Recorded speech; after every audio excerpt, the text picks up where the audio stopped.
मैं ये चाहता हूं कि थोड़ा आपकी तफरीह तबाह का सामान पेश करूं कि मैं तरक्की पसंद शायर हूं, मैं तरक्की पसंद शायर हूं, यूं भी तस्कीन पा रहा हूं मैं, कल से किस्मत में सुर्ख होठ उनके, आज तरबूज खा रहा हूं मैं।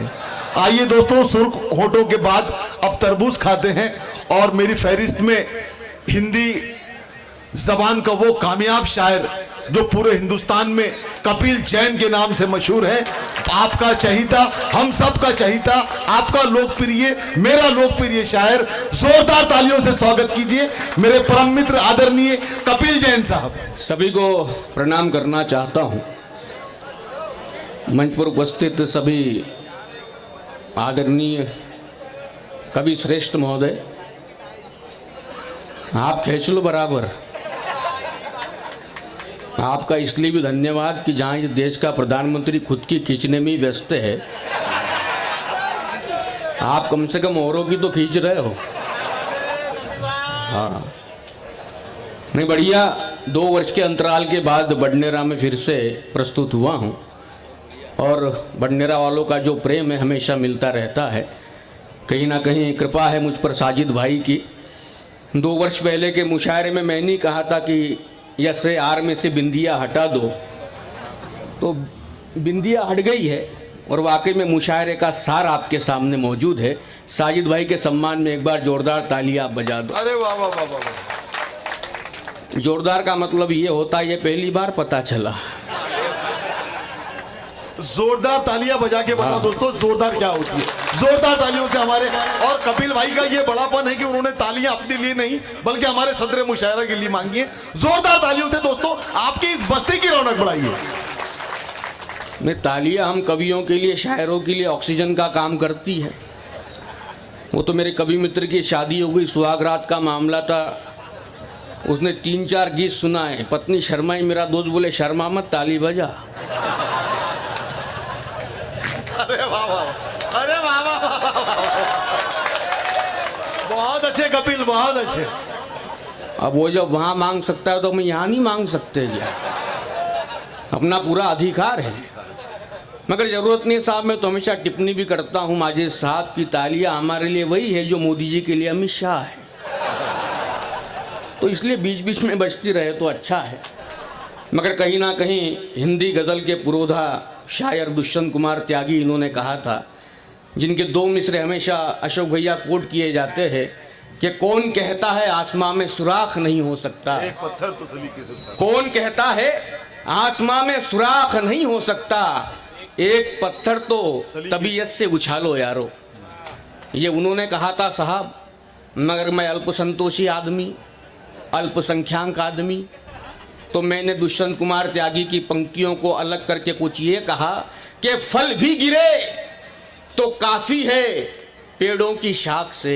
अच्छा है, फल भी गिरे तो काफी है पेड़ों की शाख से, अपने पत्थर को क्या लेना आसमां के सुराख से। अरे वाह वाह, अरे बहुत अच्छे, अरे बहुत अच्छे, बहुत अच्छे। अपने पत्थर को क्या लेना, अरे जिंदाबाद कपिल, बहुत अच्छे कपिल। पत्थर को क्या लेना आसमां के सुराख से। छोटी छोटी बातों में साहब खुश हो जाना चाहिए। देश में वैसे भी खतरनाक मुद्दे चल रहे हैं, मुद्दों पर ही राजनीति हो रही है, समझ में ही नहीं आ रहा। वो तो उत्तर प्रदेश में एक पंडित ने दूसरे पंडित से कहा, बोले यार जब तुम जानते हो कि मैं प्याज और लहसुन नहीं खाता तो चिकन में मिलाने की जरूरत क्या थी। अरे बहुत अच्छे, अरे जिंदाबाद जिंदाबाद जिंदाबाद कपिल। ये स्थितियां हो गई है देश की, ज्यादा क्या बात की जाए। मैं तो हंसाने के लिए मंगाया जाता हूं, क्योंकि रुलाने के लिए आपके रिश्तेदार ही काफी है।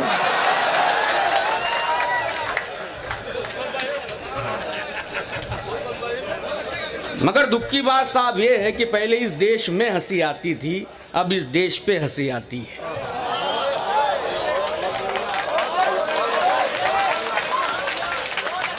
तब जाके 4 पंक्तियां देना चाहता हूं। उर्दू के वरिष्ठ साहित्यकार मेरे यहाँ मंच पर मौजूद है। मीटर का मामला क्या होता है मैं नहीं जानता, मगर भावनाओं की जहाँ तक बात है, अगर मेरी भावनाएं आप तक पहुँच जाए तो उतने ही जोरदार तरीके से आपकी तालियां, आपका आशीष मुझ तक पहुंचना चाहिए। मैंने ये कहा कि बिन कहे इबादत हो जानी चाहिए। 4 मिसरे साहब, आप खतरनाक श्रोता हो बडनेरा के, मैं जानता हूँ। मैं जब पहली बार आया था और मैंने कहा था कि 4 मिसरे मैंने लिखे हैं, चौथे मिसरे पर दाद चाहूंगा तो उधर से आवाज आई थी चौथा ही सुना दे। अरे बहुत अच्छे कपिल, बहुत अच्छे। मगर पहले 2 आखिरी के 2 के लिए लिखे हैं कि बिन कहे इबादत हो ही जानी चाहिए, मुल्क से मोहब्बत हो ही जानी चाहिए, और शहादत पर सियासत बहुत हो चुकी, सियासत की शहादत हो जानी चाहिए। अरे वाह वाह वाह वाह वाह, अरे जिंदाबाद जिंदाबाद। दोस्तों, क्या सच्चा शेर कह दिया कपिल ने, जोरदार तालियां। अरे वाह वाह वाह वाह वाह, अरे बहुत अच्छे कपिल, बहुत अच्छे।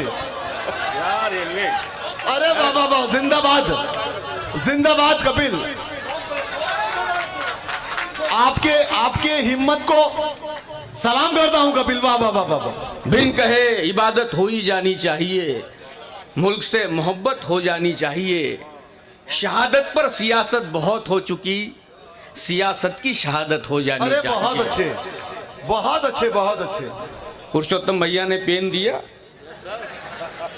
हालांकि शुरुआत में मेरे ख्याल से इस्माइल के टाइम ऐसे ही आ गए थे।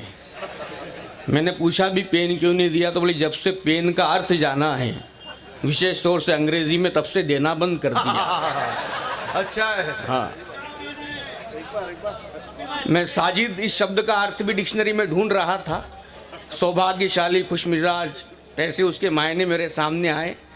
मगर बहुत बारीक बात करना चाहता हूँ, मैंने 8 दिनों से डिक्शनरी देखना बंद कर दिया जब पता चला कि प्रज्ञा इस शब्द का अर्थ अक्ल होता है। अरे वाह वाह वाह वाह वाह, अरे क्या टिप्पणी है, वाह वाह वाह वाह वाह। कपिल बहुत जबरदस्त, वाह वाह वाह वाह वाह, क्या टिप्पणी है कपिल, वाह वाह वाह। प्रज्ञा का अर्थ बुद्धि होता है, समझ में ही नहीं आया मुझे। अरे क्या बात कह दी कपिल।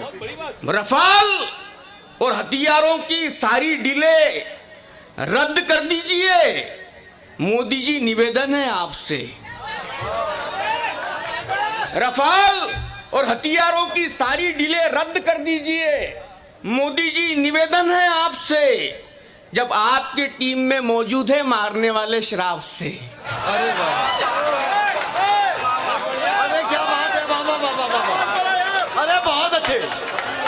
दोस्तों, बड़े इशारों में, बहुत बड़ी बड़ी, छोटे छोटे इशारों में बड़ी बड़ी बातें हो रही हैं। जोरदार ताली हमारे कपिल जैन के लिए। इनकी हिम्मत को सलाम, इनके अज़ाइम को सलाम, इनकी बेबाकी को सलाम। वाह वाह कपिल, वाह वाह। सम्मानीय जौहर भाई यहाँ पर बैठे हुए, माजिद भाई बैठे हुए हैं। कई बार कवि सम्मेलनों में ये बात भी की जाती है कि यार तू तो मुशायरों का कवि है, तुझे हम क्यों बुलाए। इस बात को आप जान सकते हो तकलीफ क्या होती है। हाँ, मगर ये बात भी कहना चाहता हूं कि चाहे कवि हो, शायर हो या पत्रकार हो, उसने हमेशा विपक्ष में रहना चाहिए, निश्चित तौर पर विपक्ष में रहना चाहिए। क्योंकि कवि और शायर कभी भी साहब किसी शासन के खिलाफ नहीं होते, व्यवस्था के खिलाफ होते हैं। और निश्चित तौर से आईना दिखाने की जिम्मेदारी हमारी है, वो हमें निश्चित तौर से पूरी करनी ही पड़ेगी। हाँ,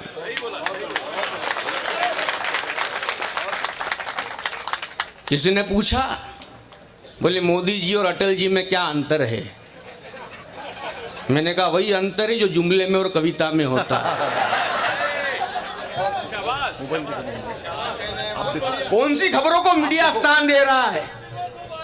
अटल जी की अंत्येष्टि में 7 किलोमीटर चले मोदी जी, बार बार खबर आई मीडिया पर, 7 किलोमीटर चले, 7 किलोमीटर चले, 7 किलोमीटर चले।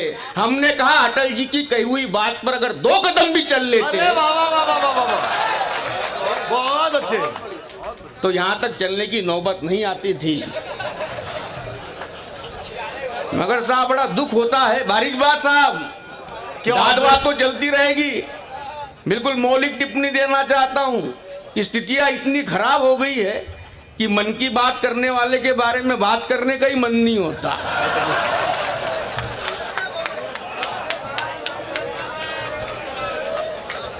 वो तो सारे परिणाम 23-22 को समझ जाएंगे, वो सारा मामला अलग है।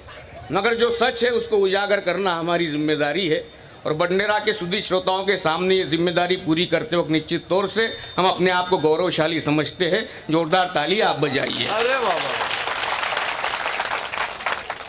दीदी बैठी हुई है, अमरोहा से आई है, जॉन एलिया के शहर से आई है। निकट दीदी, बहुत अच्छी आवाज़ है। मैं हमेशा कहता हूँ मेरी भी बुरी नहीं है। और आजकल इतनी कंपटीशन आ गई साहब, सुर संग्राम, इंडियन आइडल, सारेगम पधनिसा, जी न्यूज़। जौहर भाई ने कहा, बोले यार ये सुर संग्राम ठीक है, सारेगामा ठीक है, इंडियन आइडल ठीक है, ये जी न्यूज़ को बीच में क्यों फंसाया? मैंने कहा जौहर भाई, उस चैनल पर भी तो दिन भर किसी के गुनी गाए जाते हैं।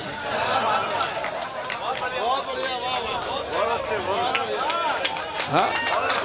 अरे बाबा, बहुत अच्छे कपिल, माइक्रो ऑब्जर्वेशन कहना चाहिए। अरे बिल्कुल, मैं तो बहुत बारीक बात करता हूँ, इतनी करता हूँ कि खुद ही नहीं समझ पाता।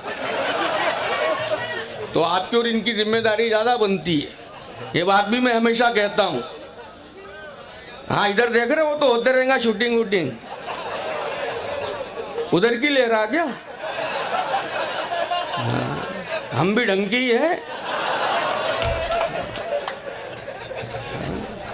मैं तो क्या भी था, पैदा होते समय ये नहीं पता चला हुआ है कि हुई है।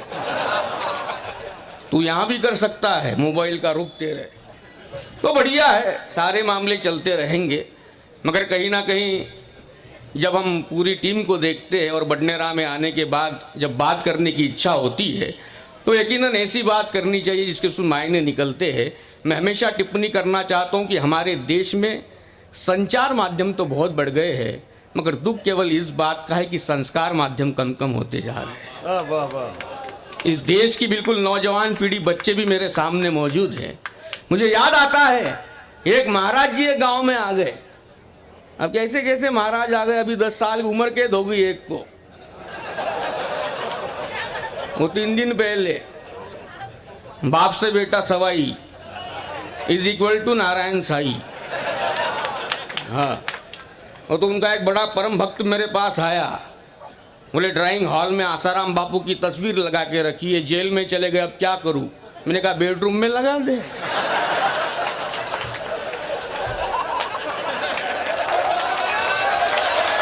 बहुत अच्छे, जिंदाबाद। इससे अच्छी जगह नहीं हो सकती। संस्कार माध्यम कम कम होते जा रहे हैं। वो तो एक महाराज जी गांव में आ गए। हाँ,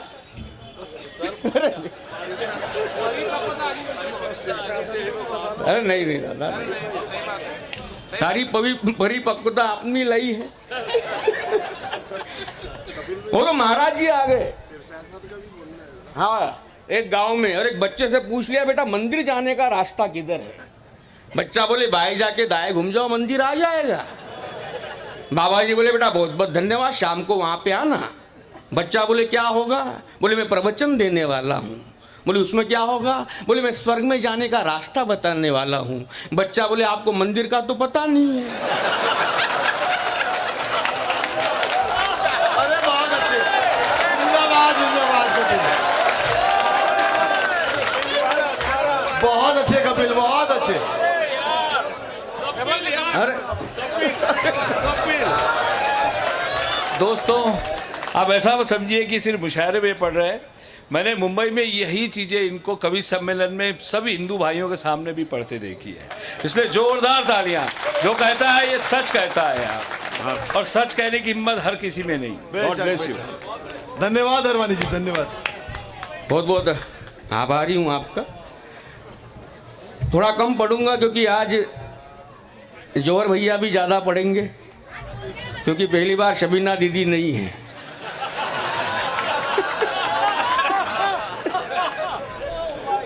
आदमी पत्नी की अनुपस्थिति में ज़्यादा व्यक्त होता है, तो मेरा जो समय है मैंने उनके हिस्से में लिख दिया है। उपस्थित सभी पतियों को मजदूर दिवस की बहुत बहुत शुभकामनाएं। निश्चित तौर से देनी ही पड़ती है, महाराष्ट्र दिन भी आज है, उसकी भी आपको बहुत बहुत शुभकामनाएं देना चाहता हूं। और आइए, मैं संस्कारों की बात कर रहा था। संचार माध्यम बहुत बढ़ गए, तकलीफ कैसी हुई है साहब, पंक्तियों पर ध्यान देना कि रात में 2:30 बजे मोबाइल की घंटी बजी। पत्नी ने कहा, जी इतनी रात गए किसका होगा? मैंने कहा, जिसने लगाया उसका होगा। व्यंग की पंक्तियां देखिए साहब, जिसने लगाया उसका होगा। हमने भारतीय मतदाता की तरह संभ्रमित अवस्था में बटन दबाई। वाह वाह वाह वाह वाह वाह वाह। नहीं शमीम भाई, देखा गया अमरावती में एक वोटर गया, वोट करने के लिए 20 मिनट मशीन के सामने खड़ा रहा। भूल गया किसको? हाँ, वो ऑफिसर ने कहा कि यार कमाल हो गया, 20 मिनट हो गए, मालूम नहीं क्या ईवीएम में कैसा वोट करना है? बोले वो सब तो मालूम है, मगर रात के समय में एक बोतल और 500 रुपए किसने दिए थे उसका नाम भूल गए।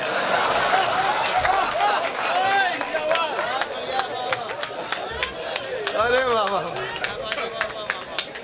रात के 2:30 बजे मोबाइल की घंटी बजी। पत्नी ने कहा, अजी इतनी रात गई किसका होगा? हमने कहा, जिसने लगाया उसका होगा। हमने भारतीय मतदाता की तरह संभ्रमित अवस्था में बटन दबाई और पूछा, कौन? उधर से आवाज आई, डाउनलोड कीजिए नई रिंगटोन। रिंगटोन के कई किस्से हैं, अपने पास किस्सों के कुछ हिस्से हैं। एक शव यात्रा के दौरान एक रिंगटोन ने मचाई बहुत खलबली। रंग देखिए साहब, एक शव यात्रा के दौरान एक रिंगटोन ने मचाई बहुत खलबली। रिंगटोन थी, आज से पहले आज से ज्यादा खुशी आज तक नहीं मिली। सुनकर रिंगटोन को मृत व्यक्ति के भाइयों ने रिंगटोन वाले को डांटा, मार करके एक चाटा। कहने लगे, समझा करो हालात को, जज्बात को। तुम्हें क्या मालूम है, तुम्हें क्या पता है हमारे दिल की बात को? मित्र के यहाँ बच्चा पैदा होने पर हम देने के लिए गए दुआ, और हादसा यूं हुआ, रिंगटोन बज उठी। ये क्या हुआ, कैसे हुआ, कब हुआ? अरे वाह वाह वाह। मगर भाई साहब, सिर्फ एक बार सही समय पर रिंगटोन बजी और अपने मन में देशभक्ति के भाव जगे। दिन था 15 अगस्त और रिंगटोन थी, तेरी प्यारी प्यारी सूरत को किसी की नजर ना लगे, तेरी प्यारी प्यारी सूरत को किसी की नजर ना लगे, तेरी प्यारी प्यारी सूरत को किसी की नजर ना लगे। एक लाइन को 3 बार बोलना पड़ता तालियों के लिए। आसान बात थोड़ी है।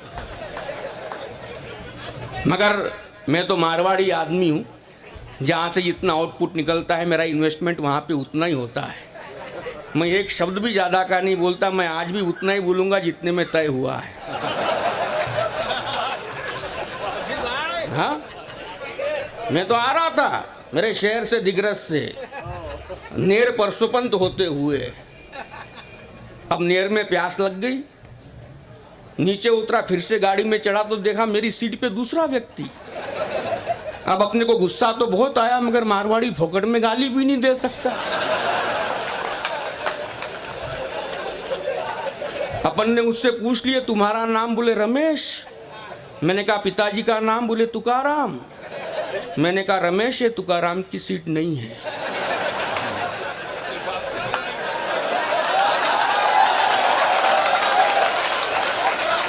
अरे वाह वाह वाह।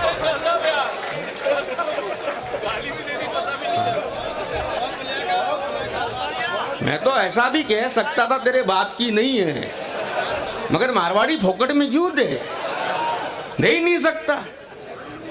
वो तो मेरा वकील दोस्त है, उससे मिलने चला गया, उसके ऑफिस के बाहर बोर्ड लगा था, 2 सवालों के जवाब 500 रुपए। मैंने कहा, 2 सवालों के जवाब 500 रुपए? वो बोले, दूसरा सवाल। एक हो गया, अपना पूछना ही 250 का पड़ गया। तो ये सारी बातें चलती रहती है साहब। एक लंबी फेरिस्त यहाँ पर है, हंसने हंसाने का काम हो सकता है, मगर एक चिंतन, हास्य से चिंतन की ओर ले जाने वाली कविता मैं आपके समक्ष देना चाहता हूँ। 2 वर्ष पहले रात के 8:30 बजे जो खतरनाक घटना भारत में हुई, नोटबंदी। जो पत्नियां नोटबंदी से पहले कहती थी जहर खाने के लिए पैसा नहीं है, नोटबंदी के बाद में इतने निकले कि सदमे में पतियों ने जहर खा लिया। मैं तो मुशायरे के लिए बाहर गया हुआ था, इधर भाई और बहनों हो गया। हाँ।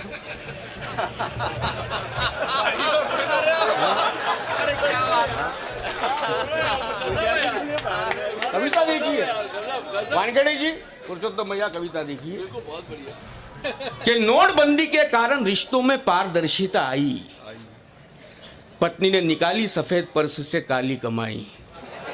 ये वही होती है जो हमारे शर्ट के ऊपर से जेब से निकाली हुई होती है, मगर जरूरत के समय में हमको ही दी जाती है। हाँ, नोटबंदी के कारण रिश्तों में पारदर्शिता आई, पत्नी ने निकाली सफेद पर्स से काली कमाई। देखकर पूरे 10,000 हम हक्के बक्के थे, पत्नी बोली आपके लिए ही तो रखे थे। पत्नी बोली आपके लिए ही तो रखे थे। हमने एक साथ 10,000 पाने के मौके को देखा और प्राचीन ऐतिहासिक सांसारिक वाक्य फेंका कि पति और पत्नी में तेरा मेरा थोड़ी होता है यार। पत्नी बोली ठीक है, बदलाने के बाद दे देना 5,000। पत्नी बोली ठीक है, बदलाने के बाद दे देना 5,000। अब हमने कहा दरअसल तुमको नोटों के आउटडेटेड होने का डर सता रहा है। हाँ भैया चलने दे, पानी तो पिला रहा है, चाय थोड़ी पिला रहा है। ठीक है, हाँ ये हो जाए एक बार का। कविता में थोड़ा सा हमें व्यवधान नहीं आना चाहिए क्योंकि बारीक कविता है, हास्य से चिंतन की ओर जाने वाली कविता है। हमने एक साथ 10,000 पाने के मौके को देखा और प्राचीन ऐतिहासिक सांसारिक वाक्य फेंका कि पति और पत्नी में तेरा मेरा थोड़ी होता है यार। पत्नी बोली ठीक है, बदलाने के बाद दे देना 5,000। अब हमने कहा दरअसल तुमको नोटों के आउटडेटेड होने का डर सता रहा है। पत्नी बोली वो तो आप भी हो चुके हो, मगर क्या मैंने बदलाने का कहा है? पूरे देश में भागम भाग मची है, तुम भी भगो, मेरे मुंह से नहीं कतार में लगो। अब हमने अमिताभ के अंदाज में, अमिताभ के संवाद में बात की कि हम जहां खड़े होते हैं लाइन वहीं से शुरू होती। अब हमने अमिताभ के अंदाज में, अमिताभ के संवाद में बात करी कि हम जहां खड़े होते हैं लाइन वहीं से शुरू होती है। पत्नी बोली जल्दी जाओ नहीं तो कहना पड़ेगा हम जहां खड़े होते हैं कैश वहीं पे खत्म होती है। हम जहां खड़े होते हैं कैश वहीं पे खत्म होती है। घर से बाहर कदम रखते ही हमने कतार में जगह पाली। पुरुषोत्तम भैया एक पंक्ति में नोटबंदी का चित्र देना चाहता हूं। हमने घर से बाहर कदम रखते ही कतार में जगह पाली। बैंक तो दूरी था, कतार ही घर तक आ ली। बैंक तो दूरी था, कतार ही घर तक आ ली। हमने सामने वाले सज्जन से कहा लाइन तो बहुत लंबी दिख रही है। वो बोला है तभी तो दिख रही है। मैंने समझ लिया कि बेचारा परेशान है, नोटबंदी से हैरान है। मैंने कहा अगर इतने परेशान हो तो घर के किसी दूसरे सदस्य को कतार में क्यों नहीं करते खड़ा। अगली पंक्ति इस देश का सबसे बड़ा पद और कपिल जैन का इशारा। अगर इतने ही परेशान हो तो घर के किसी दूसरे सदस्य को कतार में क्यों नहीं करते खड़ा। वो बोला घर में बूढ़ी माँ है और उसको कतार में खड़ा करूं, अभी नहीं हुआ मैं इतना बड़ा। अरे वाह वाह वाह वाह, बहुत अच्छे बहुत अच्छे। घर में बूढ़ी माँ है और उसको कतार में खड़ा करूं, अभी नहीं हुआ मैं इतना बड़ा। वाकई में पत्नी की भविष्यवाणी सत्य साबित हो गई। कैश खत्म होने की घोषणा हो गई। मैंने फिर से घर में कदम रखा तो दहशतनाक वाक्य सुनाई दिया, मित्रों हमने किसी को तैयारियों का मौका नहीं दिया। फिर से घर में कदम रखा तो दहशतनाक वाक्य सुनाई दिया। बहुत बड़े अमरावती के व्यवसायी पुरुषोत्तम जी यहाँ पर बैठे हुए हैं। निश्चित तौर से वहां से लेकर हर छोटे छोटे व्यावसायिक जो बडनेरा में बसते हैं, उन्होंने नोटबंदी के कारण जो तकलीफें भुगती है साहब, मैं यहां पर देना चाहता हूं कि दहशतनाक वाक्य सुनाई दिया, मित्रों हमने किसी को तैयारियों का मौका नहीं दिया। हमने कहा मोदी जी ये तो ठीक है कि आपने किसी को तैयारियों का मौका नहीं दिया, मगर दुख केवल इस बात का है कि आपने भी तैयारियों को पूरा नहीं किया। सही बात है। आपने भी तैयारियों को पूरा नहीं किया। अरे जिन्हें जिन्हें जिन्हें जिन्हें खड़ा करना चाहा आपने, उन्होंने ही आपको हाथ नहीं दिया। हमने तो दिया मोदी जी, बैंक वालों ने ही आपका साथ नहीं दिया। हमने तो दिया मोदी जी, बैंक वालों ने ही आपका साथ नहीं दिया। कुल मिलाकर के नोटबंदी का फलसफा यही है। किसी शायर ने 2 पंक्तियां कही है कि आग लगाई किसने, ये बात किसी को पता नहीं थी। आग लगाई किसने, ये बात किसी को पता नहीं थी, पर जले आग में वो जिनकी कोई खता नहीं थी, जिनकी कोई खता नहीं थी, जिनके कोई। बहुत बहुत धन्यवाद।